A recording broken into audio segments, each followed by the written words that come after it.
Hello ladies and gentlemen, boys and girls, children of all ages. This your boy Kano, the brutally honest gamer, and I'm back with another video. Let's get it, let's go. Let's talk about it, you dig? So, Sony is skipping Gamescom 2024. And it goes to show that when it comes to Sony, the future of Sony is looking a little bit sparse right now as far as the games is concerned. And we know that Herman Hoyst took over the realms of the gaming and movie department after Jim Ryan stepped down. Oops, my fault. Got fired. Retired from being that person at Sony. And I think that's a good look that Herman Hoyst is actually taking over, because to me, Herman Hoyst is like the Phil Spencer of PlayStation over there. You feel me? And Phil Spencer has done a remarkable job at Microsoft to a degree, and I believe Herman Hoyst is going to actually do the same. Now, the problem that I see with Sony right now, and I've been saying this ever since the PlayStation 4 days, that between the middle of the PlayStation life cycle to now, the diversity in their gaming lineup or portfolio of games have not been well. And the reason why I say it hasn't been well is because we've been getting the same style of games that we've been normally getting, and there's not a diverse lineup of the type of games that's out there. Because the games that everybody knows that we have in the world, and I'm not just speaking of Sony, but games that we normally see is we usually have first-person shooters, third-person shooters, hack and slash, action RPGs, real-time strategy games, platformers, stuff like that. When it comes to Sony, with their games, ever since mid PlayStation 4 generation, when it came out with their games, it has been mainly narrative-driven, over-the-shoulder. It could be a little bit of shooting or a little bit of hack and slash, but it's just mainly narrative driven, like it's a movie cinematic experience about somebody's dad or uncle. So the experience of the gaming when it comes to that, it hasn't been great, and that's just in my opinion. You feel me? Like, people been asking for games like Killzone, people been asking for games like a Resistant, games like Twisted Metal, games like Cypher Filter, games like Infamous. You feel me? And the last Infamous game we actually got was Infamous Second Son, and the last Killzone we got was Killzone Shadowfall, I believe that's the name of it, because it's been so long since I played that game. So I think it's Shadowfall. But we haven't had any other type of games on Sony in a minute. You feel me? And when you look at PlayStation 1 and PlayStation 2, hell, even PlayStation 3, they had a better diverse lineup of games compared to the PlayStation 4 and the PS5 right now. So if you look at what's going on with PlayStation 5 right now, when Jim Ryan was around, Jim Ryan basically came out and said basically they're making games as a service type of games, basically live service games, where some of them you have to pay about $76 because of the tax situation, and you have to pay for microtransactions, stuff like that, to play the type of games. Like the games like Fair Games, Concord, you know what I'm saying, just to name a few. And even the Last of Us Factions, even though they got canceled, 6 of the live service games have been canceled. Helldivers 2 has done well, but they don't want to be acquired by Sony because look what's going on. And then you see Bungie has been acquired, and look what's going on with Bungie. So right now, what I'm saying to y'all is, what is going on with Sony when it comes to the future games for the rest of the year in 2025? Like, we saw the state of play. The state of play was trash. It wasn't good at all. And we saw only one game that everybody's going to play, and that's Astrobot, which I'm personally going to play too. There's nothing wrong with Astrobot. I think it's going to be a good game for the kids out there, and you know, for the people that want to have that feeling like a kid again type of vibe within them. But when you look at the future of the whole thing when it comes to Sony, it's looking a little bit sparse. Because if you think about it, people have been waiting for Ghost of Tsushima 2. People are officially tired of The Last of Us, because we've been getting The Last of Us remake, remaster ever since the PlayStation 4. Like, if y'all look at The Last of Us Part 1, it was on PS3, towards the end of the life cycle of the PS3. Then you have The Last of Us Part 1 remastered, that was just a fresh coat of paint.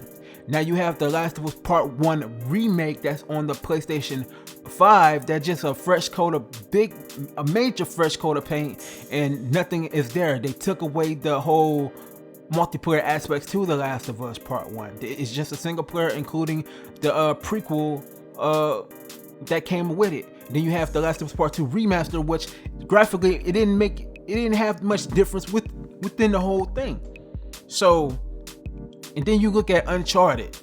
They talking about doing an Uncharted remake. We don't need a remake. Then they talking about Horizon Zero Dawn remake. We don't need a remake.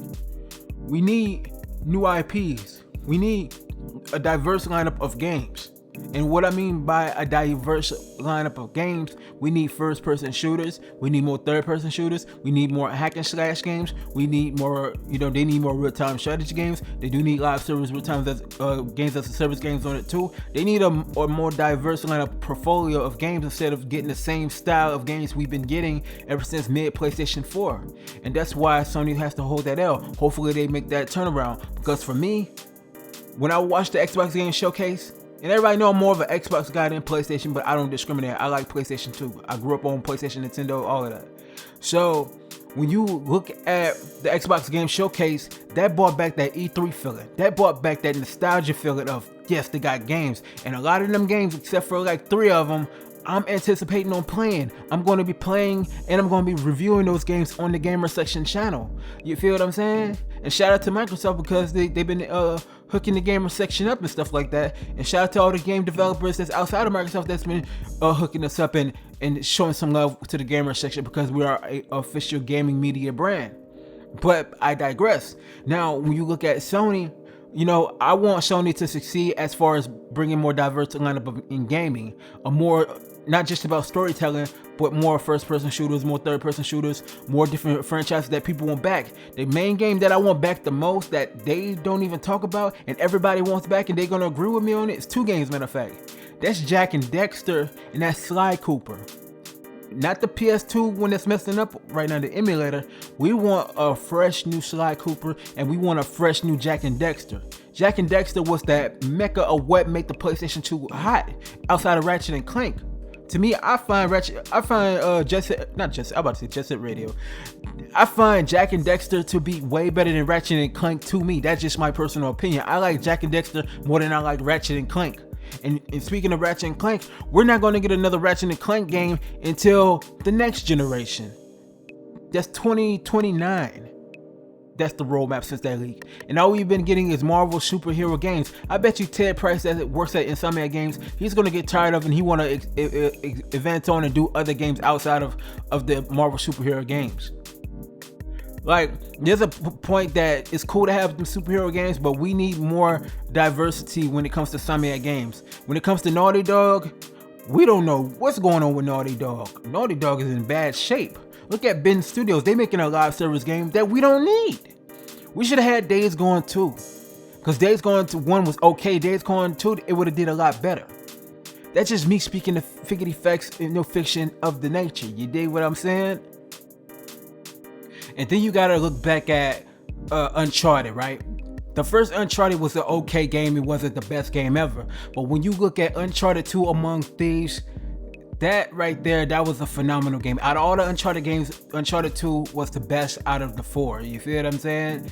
And in my honest opinion though, Sony needs to go back to what made them great on the PlayStation 2, 1, somewhat of the 3, and somewhat of the 4.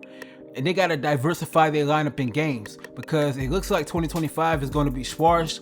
Everybody's talking about, well, the PlayStation fanboys, they're talking about the secret PlayStation showcase in September, which Sony has not announced, and they don't have no true sources of if they're going to actually do a PlayStation showcase in September.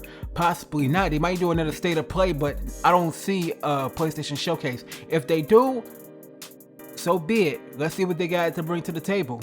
Hopefully it's more exclusive games if that's the nature and it's worthwhile, because we don't need the same type of experiences that we've been getting when it comes to this narrative driven over the shoulder cinematic movie experiences about somebody's dad and uncle with quick time events. We need more than just that. You feel what I'm saying? So that's really all my thoughts about it. I'm gonna leave it on that note. Comment your thoughts about Sony and their sparse 2025 and beyond. Hopefully they bring something to the table, because right now Microsoft is doing this thing. Microsoft is about to be elite. And in my prediction, I think Microsoft is going to catch up in console sales to Sony. But do I think they will surpass Sony? Who knows? Probably not. But when it comes to them with console sales and how they did with the Xbox Showcase, It's a start, and I think they're gonna make more improvements. So I'm gonna leave it on that note. Make sure you like, share, comment, subscribe, hit the post notification bell for when I drop these videos. You dig? I'm out. Peace.